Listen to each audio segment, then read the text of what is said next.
All right, so welcome to the video for the missed class on Friday.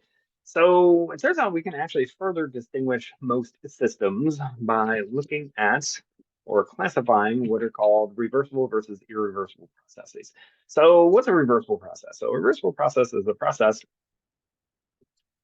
that occurs naturally in both directions.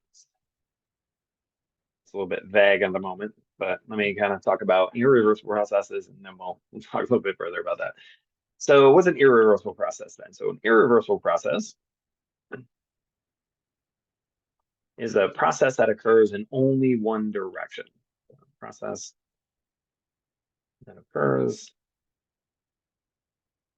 naturally or spontaneously only in one direction. So what do I mean by that? So ultimately what I mean by that is, let's say I have my table. So here's my table or my counter. And then let's say one of my kids decides to grab an egg and they want to make an egg, right? So they put the egg on the table. Now, as eggs like to do, let's say that this rolls, and then as it rolls, it then falls off the table and then hits the ground. Right? So at this stage, what will happen then is that's what, as we know from experience, is that their egg is going to break apart, and then we're going to get egg whites basically splattered all over the place, and then we're going to get the yolk. The yolk's probably going to break, going to run all kinds of different directions. So we're going to get this lovely mess that daddy then has to pick up afterward, right? So this is what we call an irreversible process. It's an irreversible process because the breaking of the egg only happens in one direction. It breaks and that's it. Right? It doesn't unbreak itself. So we would never actually see an egg spontaneously pull all the yolk and egg white back into itself, remend its shell, and then jump all the way back up onto the table. So that would be a reversible process if it could actually do that. But in this case, this is what we call an irreversible process because it would fall down, it would break apart, and then it would stop. It would never actually undo itself. Another good example of this would be, let's say I made a pizza. So if I put the pizza in the oven, it bakes, I pull it out, I put it on top of the oven, I would never find it unbake itself. It would never go back to being just raw dough with raw ingredients in this case, right? So this is what we call an irreversible process. So it's a process that only occurs naturally, or what we say spontaneously, in one direction. Now, let's think about this for a little bit. What then is the distinction naturally then between these two things? Well, if I think about energy, so for example, if I say, okay, this thing has some sort of gravitational potential energy, and then it falls down, and then it has a kinetic energy. If I run that system backwards, start off that this thing has kinetic energy, and then go in this direction back to gravitational potential energy, it would be exactly the same. Right? So I start off with some non-zero gravitational potential energy. I finish with some non-zero kinetic energy. Vice versa, I can start off with a non-zero kinetic energy and end up with a non-zero potential energy. That's absolutely fine. So conservation of energy in this case doesn't help me, right? It doesn't say that I can only go one direction and not the other because conservation of energy allows for both. So it can't be energy, right? Because my energy just allows this thing to go in both directions with no consequences. So it has to be something else. And that something else, it turns out, is what we call entropy, which we're going to call or denote S. So entropy, so what is entropy? So entropy then is a measure of the disorder of a system. So what do I mean by that? So what I mean by that is initially the egg is a very ordered system. So that means is that all the egg white is put inside of the egg. The shell of the egg is formally formed. It has the yolk. The yolk is usually some sort of nice little ball on the inside. This thing is a highly ordered system, which means that if entropy is a measure of how disordered it is, then this thing then has a lot of order, which means that this thing up here has low entropy. Right? This is a low entropy state. However, when my egg then falls down and then hits the ground and breaks apart, in this case, then there are so many different ways that this thing can spread out in different directions. This thing now becomes a highly disordered state. So this thing is now highly disordered. which means that it has a high entropy.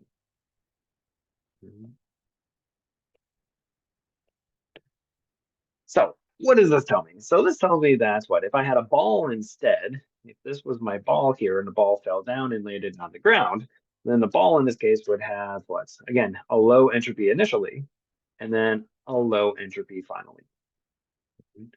And it has low entropy initially and low entropy finally because, again, it's a nice ordered system. It's a ball. And by the time it hits the ground, it's still a ball. It didn't change anything. It didn't increase its disorder. It stayed with exactly the same amount of disorder to which it had before. So ultimately, this is the difference then between an irreversible process and a reversible process. So for the reversible process, my entropy actually stays the same. So what this says then is that my change in entropy is then equal to 0. Now, typically when we talk about entropy, we're going to talk about the change in entropy, just like we do with the energy. And the reason for that is, again, just like energy, the actual value of the entropy typically is a meaningless quantity. And what I mostly am going to care about is the change because of that built-in ambiguity as what we have with energy. However, with an irreversible process, I can go from a low entropy state to a high entropy state, which means that my change in entropy then must be greater than 0. Now, does this mean that my change in entropy must always be equal to 0 or greater than 0? The answer to that is actually yes and no. So let's talk a little bit about that. So when it comes to my change in entropy, what always has to be true is that what my change in entropy must always be greater than or equal to 0 for a closed system. Now, let's think about a closed system. So here's my closed system. Now, my closed system can be made up of subsystems. So here's a whole bunch of different subsystems within inside of my closed main overall system. Right? Now, it has to be true about this entire closed system is that my change in entropy, again, must be greater than or equal to 0 for this entire system. Now, does that mean that I can't have a negative change in entropy for one of the subsystems? And the answer to that is actually no. I can actually have a change in entropy for one of these subsystems or many of these subsystems, which is less than 0.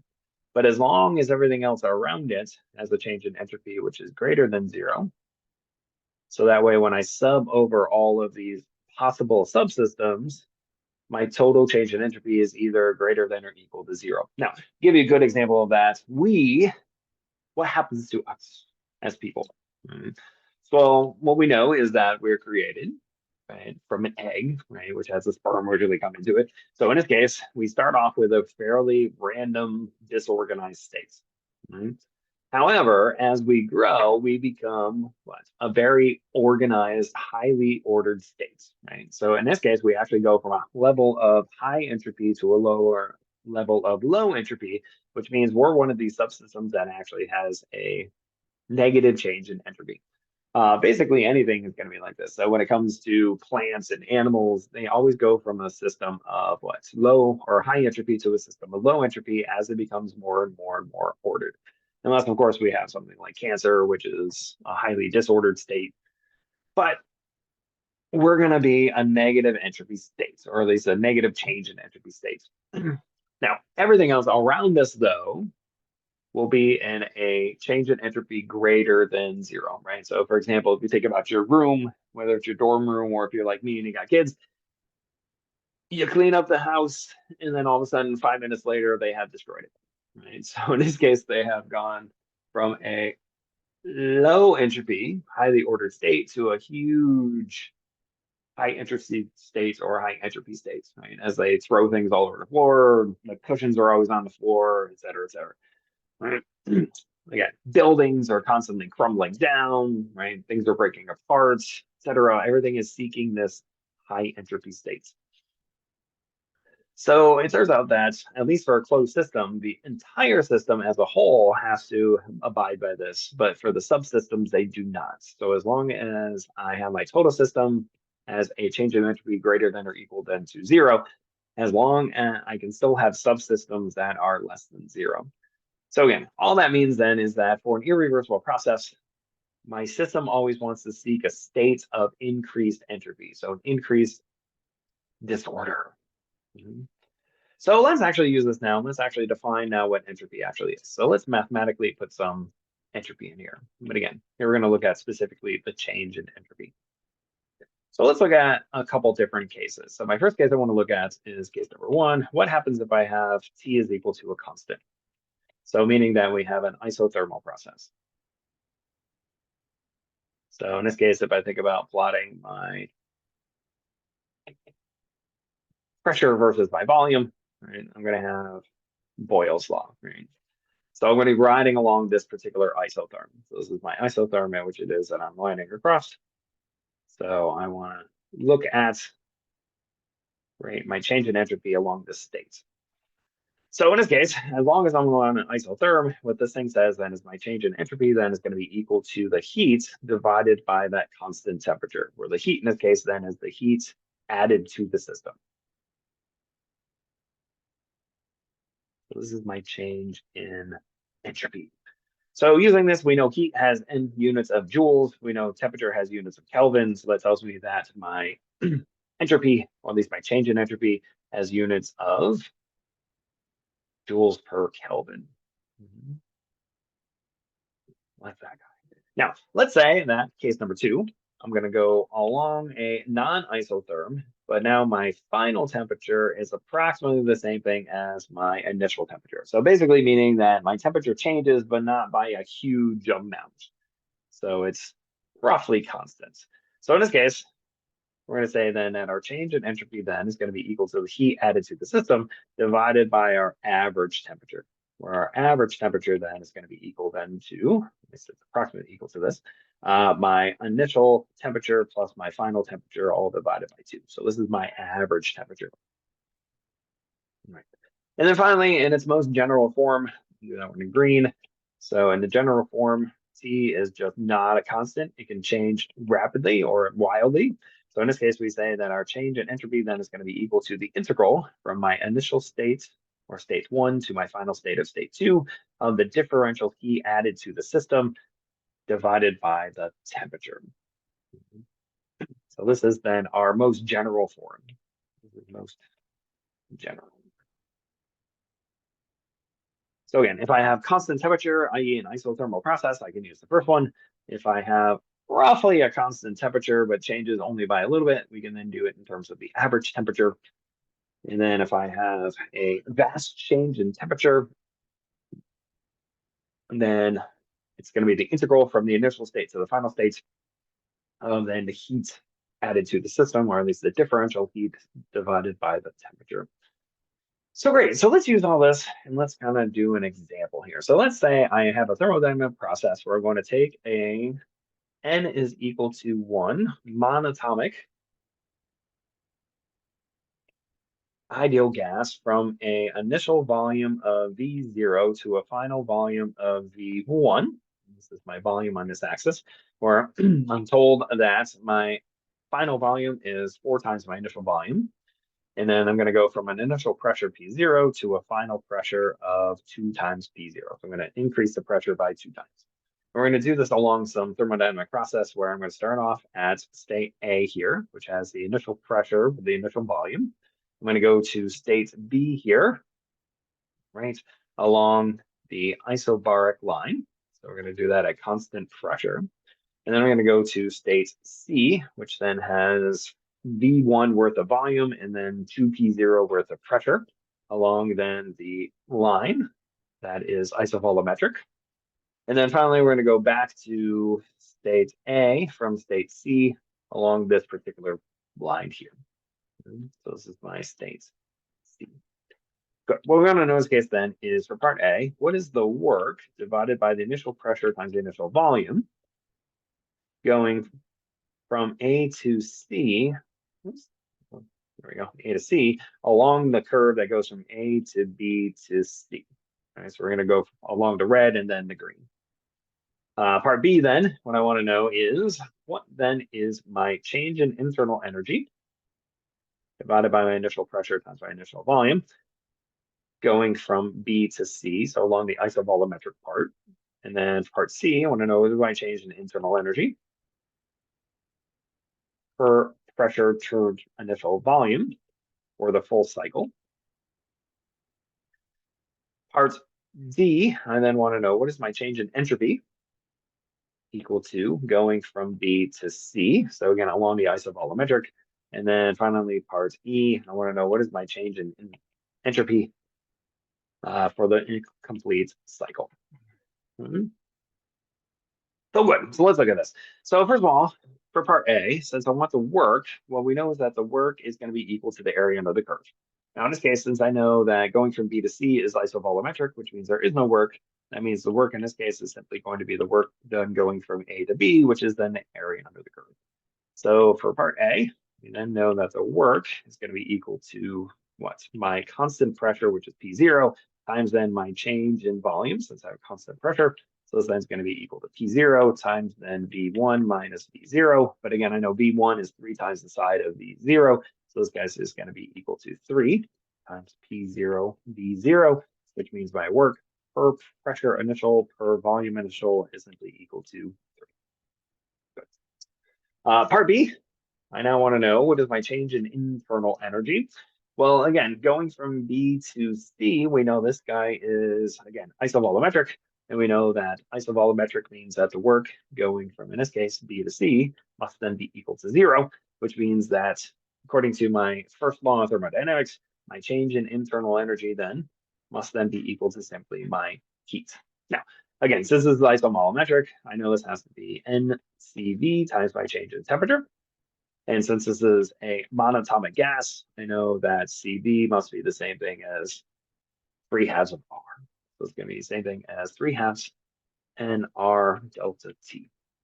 So delta T, where are we going to get delta T from? Well, our ideal gas law says that PV is equal to nRT, which means that T then is going to be equal to PV divided by NR. So good. So we know in this case then is what? Our change in temperature then will be equal to 1 over nR times then my change in what? Pressure times the volume.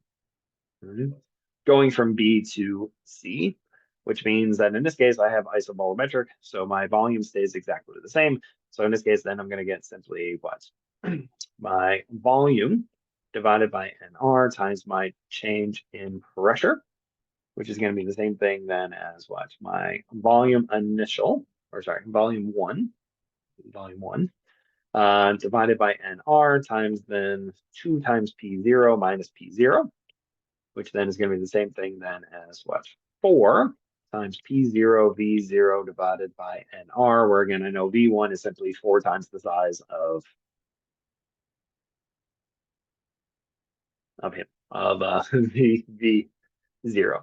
Good. So let's plug that into here. So this becomes 3/2 N times R times then 4 P0 P0 divided by NR, which means the NRs are going to cancel.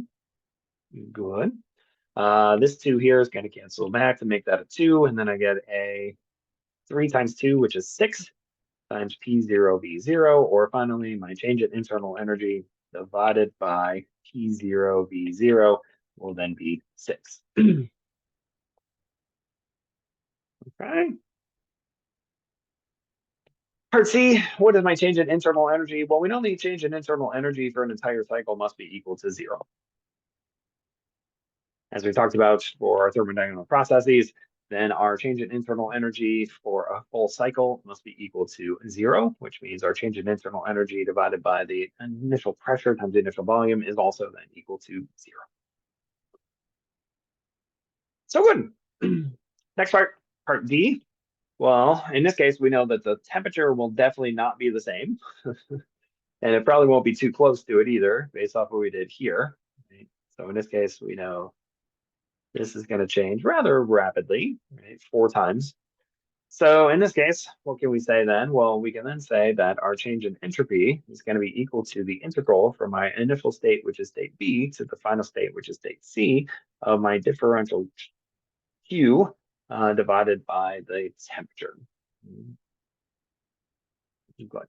Now, in this case, what we know is that, again, dq, because it's isovolumetric, will be equal to ncv times dt. So let's plug that in. So it's going to be n times cv times the integral from my temperature at B to my temperature at C of dt divided by T.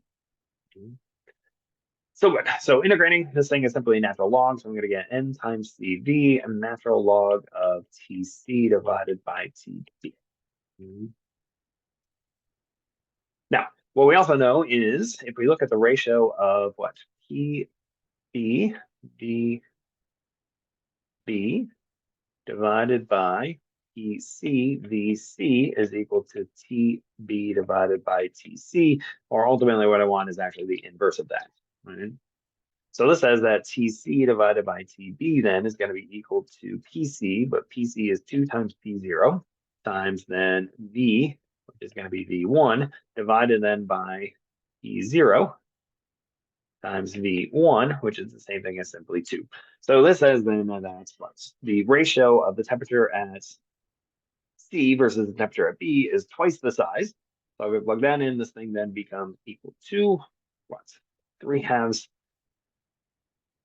n times r times the natural log of 2. Again, just using CV from the other page. Plug in my numbers using that n in this case is equal to what, 1. This thing then works out to be 8.64 joules per Kelvin. So this is my change in entropy from the one to the other. So good. So I'll squeeze in part E in here. We know that our change in entropy for the entire cycle then is going to be what?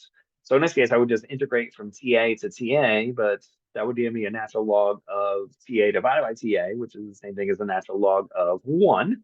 And we know that what the natural log of 1 is simply equal to 0. This is going to be the same thing as 3/2 NR, natural log of 1, but natural log of 1 is 0. So that means my change in entropy for the entire system is simply equal to. Oh, Lord. So, of course, all of this we basically did for an isovolumetric, but now what we want to look at is what is the change in entropy for an ideal gas in general?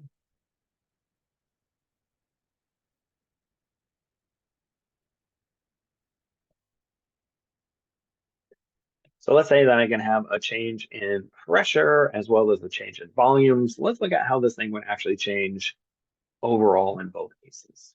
Okay. So let's start off with our first law of thermodynamics.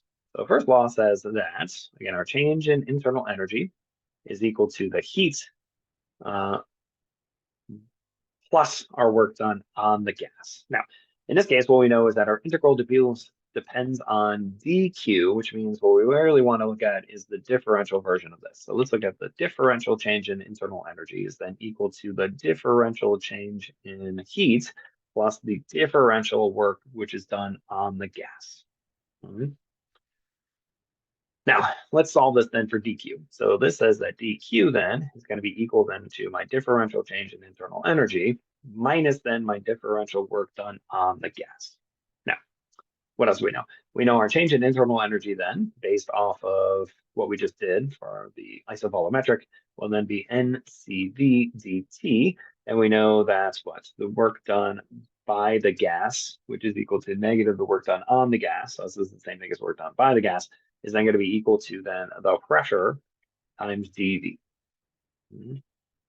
Now, in this case, since we're dealing with an ideal gas, we know that pressure times the volume is equal to N times R times T, which means what? Our pressure then is going to be the same thing as N times R times T divided by the volume. So let's write that in. So this becomes NCV dt plus P. I'm sorry, let's get rid of P. So this is going to be nRT, and then I'm going to get a dV over V. Now, last thing is what we also know is that what? Entropy is dq over T. So let's divide both sides of this by the temperature. So multiply by 1 over the temperature. So this thing now is going to become what? dq over T is then equal to NCV dt over T, and that's just going to cancel the T in the second term, so this becomes N times R times dV over V. Finally, to get our change in entropy, we're simply going to integrate both sides. So let's integrate this then from my initial state to my final state. And now this is going to be my change in entropy. Then will be equal to the integral of this guy from my temperature at 1 to my temperature at 2. And I'm going to integrate this one from the volume at 1 to the volume at 2.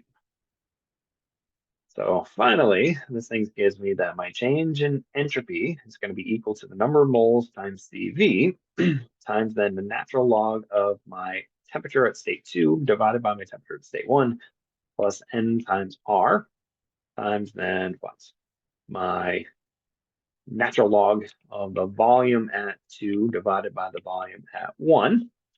Or I can now write this in a slightly shorthanded notation. I can factor out an R and an N. So this thing finally becomes my change in entropy. It's then going to be equal to N times R times. So this guy's going to become equal to what? CV divided by R, natural log of T2 over T1, plus natural log of V2 over V1. So this is my general expression or my entropy for an ideal gas for a generalized situation. So this is true for any type of thermodynamic process. So originally what we saw this for was only good for an isovolumetric, but now this time this is true for any type of thermodynamic process. So this is what we want to know. This is what we want to write down. So this is true for any process.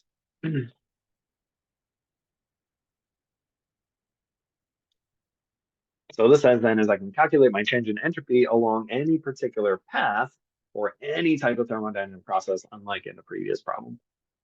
Good. So let's use this and let's do an example. So our example then says the following. We're going to expand 1 mole of gas. So we have N is equal to 1 mole of, again, a monatomic gas,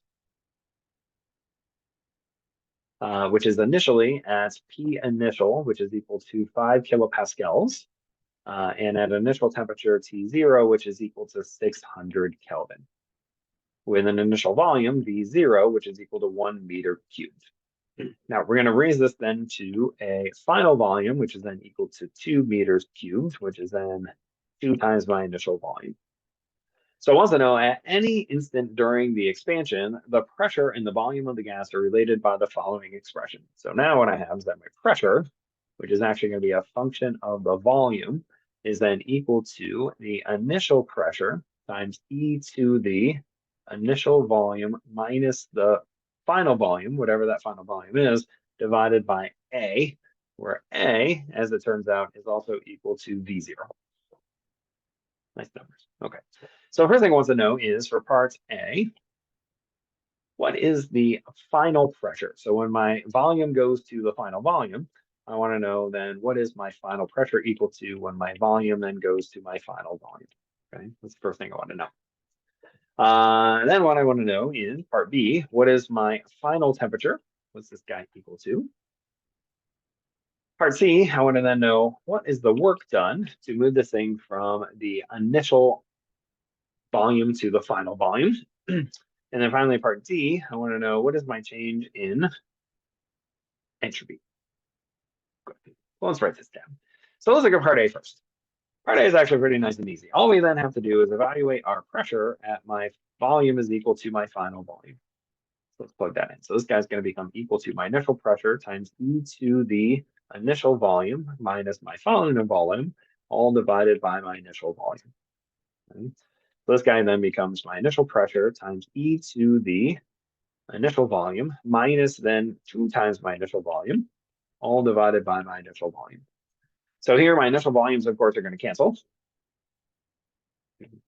So this becomes 1 minus 2, which is the same thing as -1. So this thing becomes P0 divided by E to the first power. And I'm going to plug that in. So that's going to be 1.84 kilopascals. So this is my final pressure at the volume of twice the initial volume.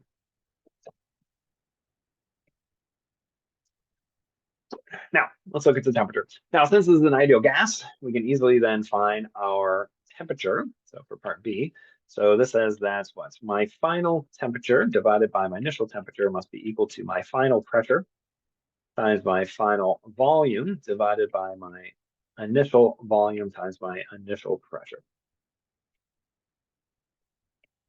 Good. So let's plug this in. So we know that this guy then is going to be equal to what? For my pressure, this is going to be my initial pressure divided by E. times then what? 2 times my initial volume divided then by my initial pressure times my initial volume. So my pressures are going to cancel, my volumes are going to cancel. So this thing just becomes simply 2 divided by E times my initial temperature. There we go. Good. We know our initial temperature is simply 600. So plugging our numbers, this becomes 441.5 Kelvin.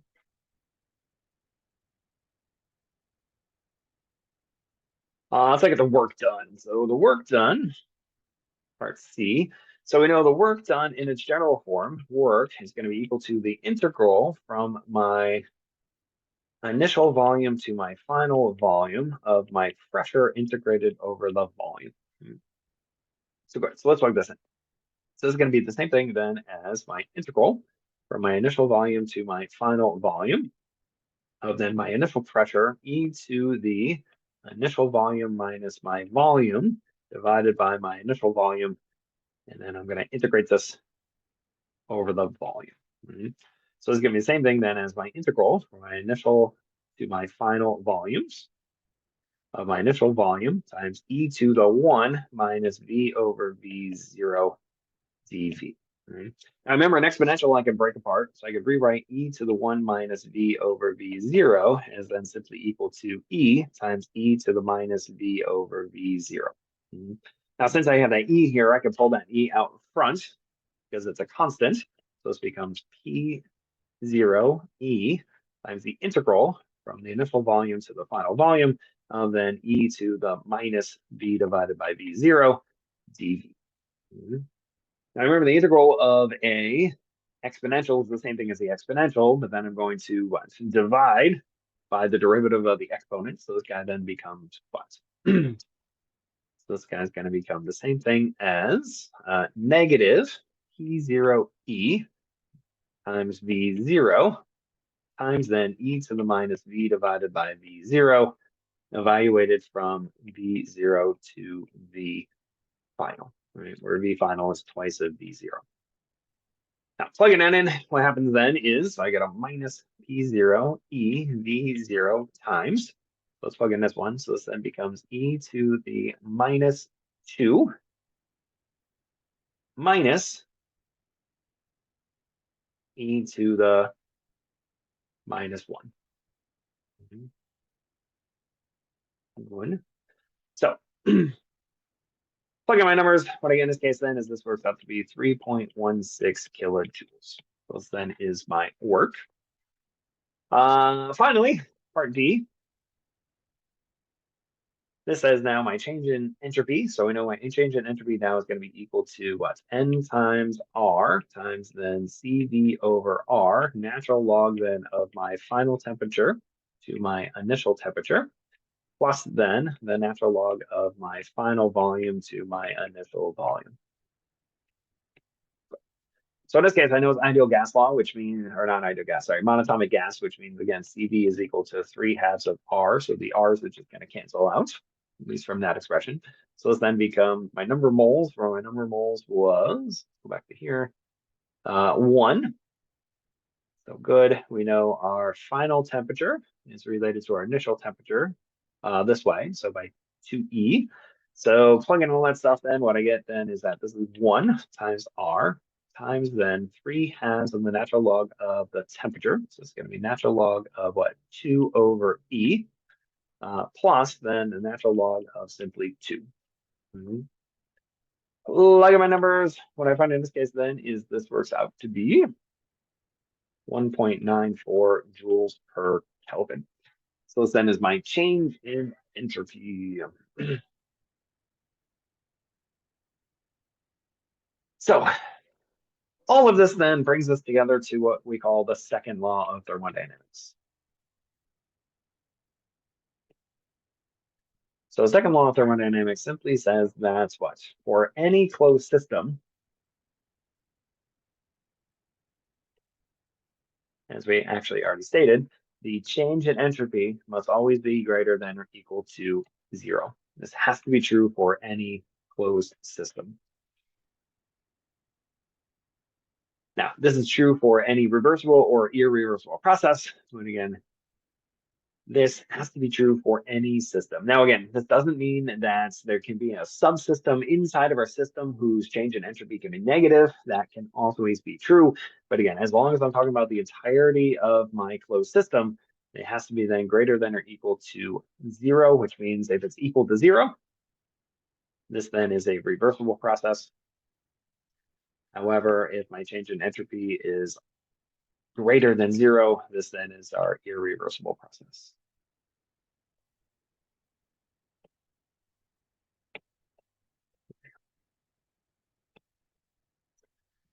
So this is entropy. So again, entropy is a measure of the disorder of our system.